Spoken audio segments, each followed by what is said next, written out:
लड़ाई लड़ रही है। हमसे कुछ ही समय पहले आदरणीय स्वास्थ्य मंत्री जी श्री जेपी नड्डा वहां गए थे और उनसे कुछ समय पहले अन्य नेता भी गए। जब तक हम वहां पहुंचे, उस लड़की की मां नेताओं के आने जाने से गुस्से में थी। सुन लीजिए,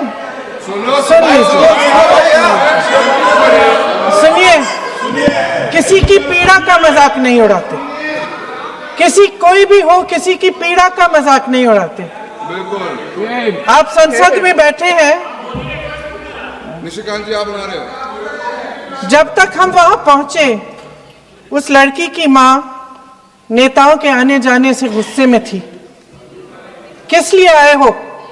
उसने आईसीयू के दरवाजे के बाहर खड़े होकर हमें पूछा। हमारे सामने कांपते हुए हाथ जोड़े कहने लगी कि धन्यवाद, आप आए हैं, ठीक है, मगर मुझे किसी से नहीं मिलना, मुझे किसी से बात नहीं करनी।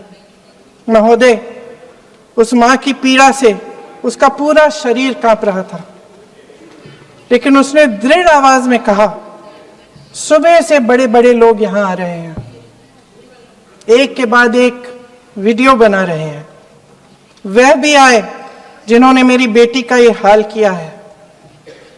किस लिए? उसने हमसे पूछा। किस लिए?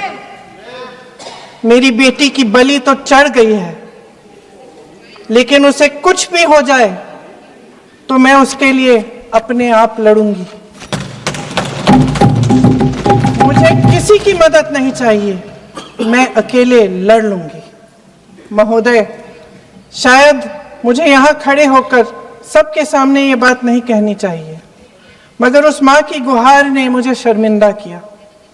उसके दिल के टूटने की वो आवाज जो अस्पताल की दीवारों से में गूंज रही थी, मेरे मन में अभी भी गूंज रही है। इसलिए उस मां की इजाजत लिए बिना मैं आपके द्वारा आदरणीय प्रधानमंत्री महोदय जी और आदरणीय गृह मंत्री महोदय जी से पूछना चाहती हूं कि क्या जरूरत थी एक मासूम बच्ची पर इस तरह दमन करने की? क्या जरूरत थी उन छात्रों पर आंसू गैस चलवाने की, उन पर लाठियां बरसाने की, उन पर वाटर कैनन्स चलवाने की? क्या जरूरत थी उन नौजवान लड़कियों को जलील करते हुए उनके कपड़े फाड़ने की, उनको बेरहमी से गंदी तरह पिटवाने की?